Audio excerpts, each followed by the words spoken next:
My name is Maya. I'm 32 years old. And you know what?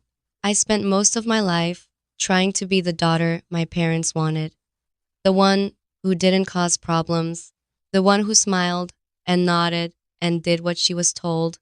But there's only so much a person can take before they break. This is the story of the day my mom kicked me out of our family's holiday lunch in front of everyone. Like I was some kind of stranger who didn't belong. Um, but more than that, this is the story of what I did after, because sometimes walking away is the only way to save yourself. Let me start from the beginning.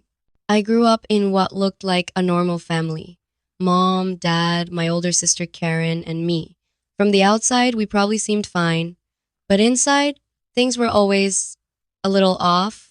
Karen was the golden child. She always had been straight A's in school, full scholarship to college, married her high school sweetheart, had two beautiful kids, worked as a successful lawyer. Everything about her life was perfect. Or at least that's what everyone thought. And me? I I was the other daughter, the one who was still figuring things out. I'm a freelance writer. I write articles, blog posts, copy for websites. I love my job. I get to work from home, set my own hours, choose my own projects. I make decent money, not lawyer money, but enough to live comfortably. But to my parents, freelancing wasn't a real job. Maya, when are you going to get a real career? Mom would ask every time I saw her. Freelancing is so unstable. You need security, Dad would add. Look at your sister. She has a real job, a real life.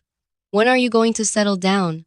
Mom would say, comparing me to Karen for the millionth time. Before I continue, if you're enjoying this story, please hit that subscribe button and turn on notifications. It really helps the channel, and trust me, you don't want to miss what happens next. I tried not to let it bother me. I really did. But hearing it over and over, year after year, it gets to you.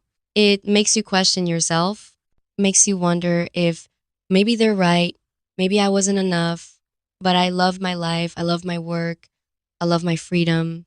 And I wasn't going to give that up just to fit into their idea of success.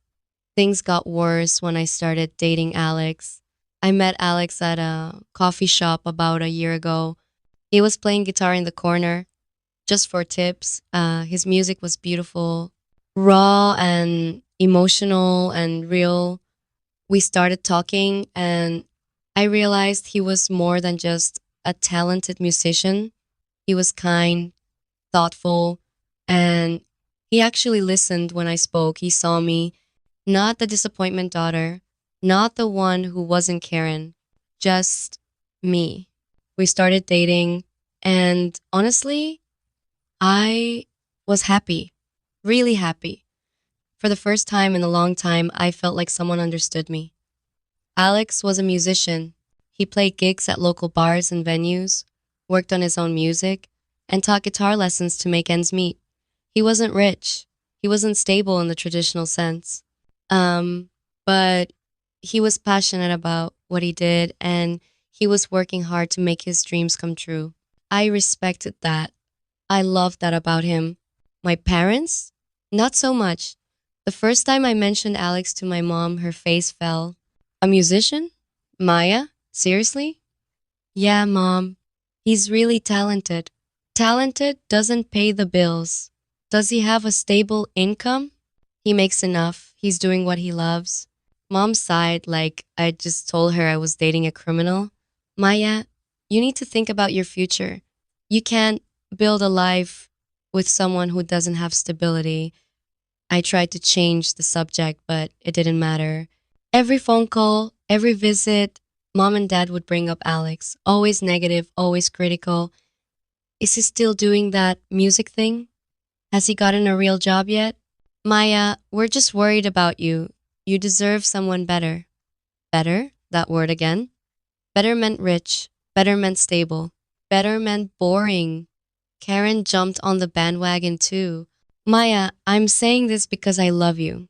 Alex isn't on your level. You're smart, talented, successful. He's a struggling musician. You can do better. I was so tired of hearing it. But I didn't break up with Alex because for the first time in my life, I chose my own happiness over their approval. And that's when things really started to fall apart. Thanksgiving was coming up. Every year, our family gathered at mom and dad's house for a big holiday lunch.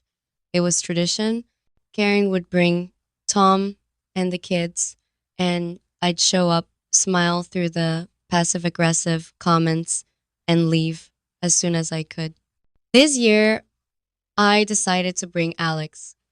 I thought maybe if they actually met him, spent time with him, they'd see what I saw.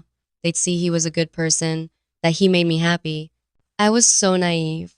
I told my mom a week before Thanksgiving that I'd be bringing Alex. Mom, I'm bringing Alex to Thanksgiving. There was a long pause on the phone. Maya, Thanksgiving is a family event. I know, and Alex is important to me. I want you to meet him. I don't think that's a good idea. Why not? Because it's going to make everyone uncomfortable. This is supposed to be a nice, drama free day. Mom, bringing my boyfriend isn't drama. Maya, please, just come alone this year. We can meet Alex another time. But I knew there wouldn't be another time. There would always be an excuse. No, Mom, I'm bringing him. He's part of my life, and I want him there. She didn't say anything else. Just a cold, fine, before she hung up. I should have known right then. But I convinced myself it would be okay. That once they met Alex, everything would change. Thanksgiving arrived. Alex and I drove to my parents' house together. He was nervous. I could tell he kept adjusting his shirt, checking his hair in the mirror. They're going to love you. I lied, trying to reassure him. I hope so, he said quietly. We knocked on the door. Mom answered. The moment she saw Alex standing next to me, her smile disappeared. Maya, she said flatly. Hi, Mom. This is Alex. Alex extended his hand. It's so nice to meet you, Mrs. Patterson. Maya's told me so much about you. Mom shook his hand limply, barely looking at him. Come in, she said, stepping aside. The house was full. Karen, Tom, the kids, Dad, a few aunts and uncles. Everyone turned to look at us when we walked in. Everyone, this is Alex, I said, trying to sound cheerful. A few people smiled and said hello.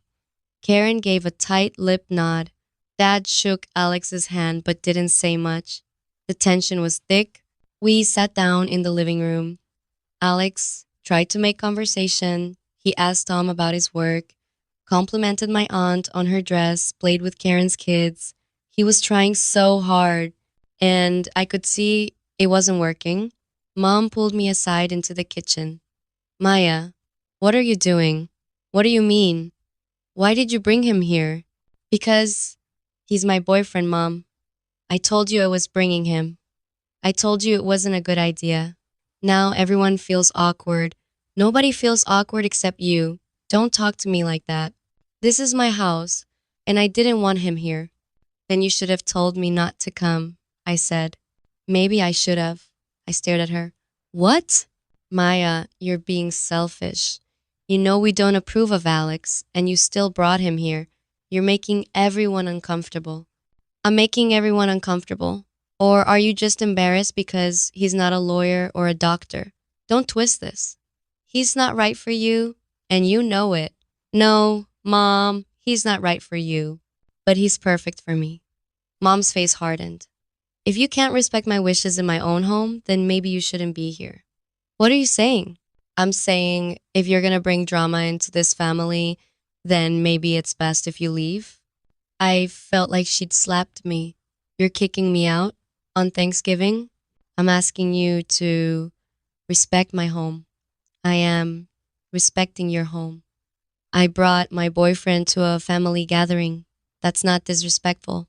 That's normal. Alex is not family, Maya. And until you start making better choices, he never will be. I looked at her, really looked at her, and I realized something. This wasn't about Alex. This was about control, about me not doing what she wanted, about me choosing my own path instead of the one she'd planned for me. Fine, I said quietly. We'll leave. I walked back into the living room. Alex looked up at me concerned. Alex, we're going. What? Why? We're not welcome here. The room went silent. Everyone was staring. Karen stood up. Maya, don't be dramatic. Dramatic? Mom just kicked me out. She didn't kick you out. She just asked you to respect her wishes. Her wish was for me to come alone. And when I didn't, she told me to leave. That's kicking me out, Karen. Dad finally spoke. Maya, maybe it's best if you and Alex go. We can talk about this another time when everyone's calmer. I laughed. Actually laughed. Calmer? I'm perfectly calm, Dad. I'm just done. Done with what? Karen asked. Done with this. Done with being treated like I'm not good enough. Done with being compared to you. Done with being told my life choices are wrong just because they're not what Mom and Dad want. Maya, we love you, Mom said from the kitchen doorway. We just want what's best for you. No, Mom, you want what makes you look good. You want a daughter you can brag about at your book club. But that's not me, and I'm done pretending it is. I grabbed my coat. Alex stood up, looking uncomfortable but supportive. Maya, wait, Karen said. Don't leave like this. Just apologize to Mom and stay. It's Thanksgiving. Apologize. For what? For having a boyfriend you don't approve of? For not being perfect like you? That's not fair. No, Karen. What's not fair is being treated like a disappointment my entire life just because I'm different from you. I'm tired of it. I'm tired of being the problem. So you know what? I'm leaving. And I'm not coming back. Don't be ridiculous, Mom said. You're overreacting. Am I? You literally just kicked me out of Thanksgiving because you don't like my boyfriend. That's not overreacting. That's me finally standing up for myself. I walked to the door. Alex followed.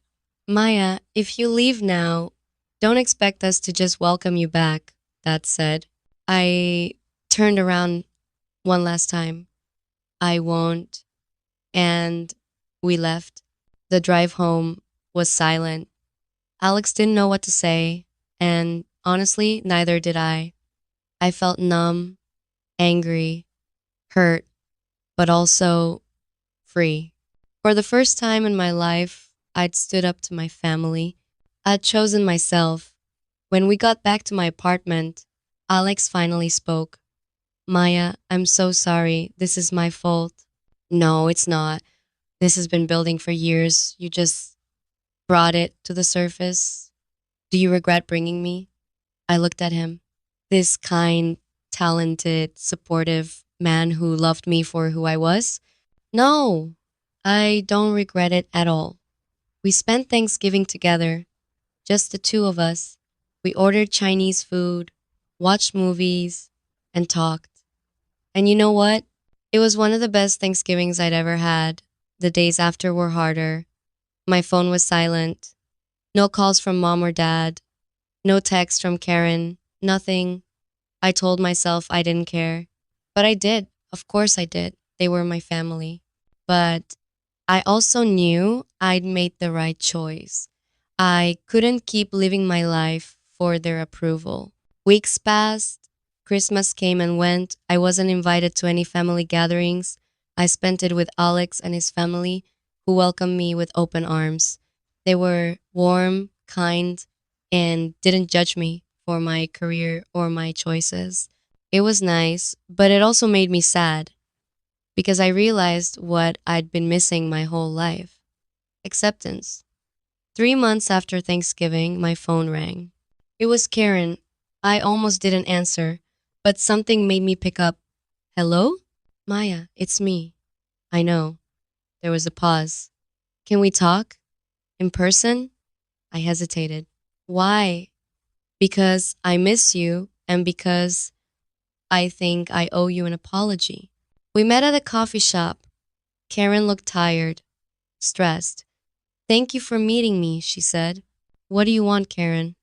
I want to apologize for Thanksgiving, for everything.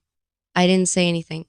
I've been thinking a lot about what you said, about feeling like you're not good enough, about being compared to me. And you're right. Mom and dad have always been harder on you. So why didn't you ever say anything? Because it benefited me. I was the golden child. Why would I rock the boat? At least she was honest. But watching you walk out that day, it made me realize something. You're braver than I am. You chose yourself. I've spent my whole life trying to be perfect for them, and I'm miserable. I looked at her, really looked at her. She had dark circles under her eyes. Her hands were shaking slightly. Karen, are you okay? She laughed bitterly. No, my marriage is falling apart. Tom and I have been fighting for months. The kids are stressed. Work is overwhelming. But I can't tell mom and dad because then I won't be perfect anymore. Karen, you were right, Maya. Living for their approval, it's exhausting. And it's not worth it. We talked for hours. Really talked. For the first time in years, I felt like I was talking to my sister, not a stranger. Have you talked to mom and dad? I asked. Not really. They ask about you sometimes. I think they feel guilty, but they won't admit it. I'm not going back unless things change. I know. And honestly, I don't blame you. Over the next few months, Karen and I rebuilt our relationship. She started therapy, worked on her marriage, and set boundaries with our parents. And me? I kept living my life. Alex and I moved in together. My freelance business grew. I was happy. Then, almost a year after that Thanksgiving, my mom called. Maya, it's mom. My heart raced. Hi, can we talk? About what? About what happened. About everything. We met at a park. Neutral ground. Mom looked older, smaller somehow. Maya, I'm sorry. I didn't respond.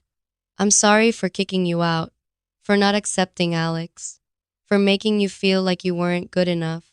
You are enough. You always have been. I felt tears forming. Then why did you treat me like I wasn't? Because I was scared. Your life is so different from what I imagined. Freelancing, dating a musician. It's not what I planned for you. And I thought if I push you hard enough, you'd change. But I was wrong. You don't need to change. I need to change. Mom, I've been talking to Karen. She told me how unhappy she's been trying to be perfect, and it made me realize what I did to both of you. I put so much pressure on her to succeed and so much criticism on you for being different. And I'm sorry. It wasn't a perfect apology, but it was real. I don't know if I can forgive you right away, I said. I understand, but please give me a chance. Let me get to know Alex. Let me be part of your life again. I thought about it, about all the pain, all the hurt, but also about the possibility of having my family back. Okay, but things have to be different. They will be, I promise. It's been 6 months since that conversation. Things aren't perfect. My relationship with my parents is still healing, but they're trying. They invited Alex and me to dinner. Mom asked about my work without criticizing it. Dad actually complimented one of my articles. Small steps, but steps nonetheless. Karen is doing better too. She and Tom are in couples therapy. She's learning to be less perfect and more happy. As for me, I'm still living my life on my own terms, still freelancing, still with Alex, still choosing myself. Because that day, when my mom kicked me out of that holiday lunch, I learned something important. Sometimes walking away isn't giving up, it's saving yourself, it's choosing your own happiness over someone else's approval. And that's not selfish. That's survival. My family learned that too. They learned that respect isn't automatic just because you're related. It has to be earned. And when you push someone away, you might lose them for good. They almost lost me. Um, but they realized it in time. They apologized. They changed. Not every story ends like this. Sometimes walking away means never coming back, and that's okay too. You have to do what's right for you. But in my case, I got my family back. A better version of them, one that respects me, accepts me, loves me for who I am, and that's all I ever wanted.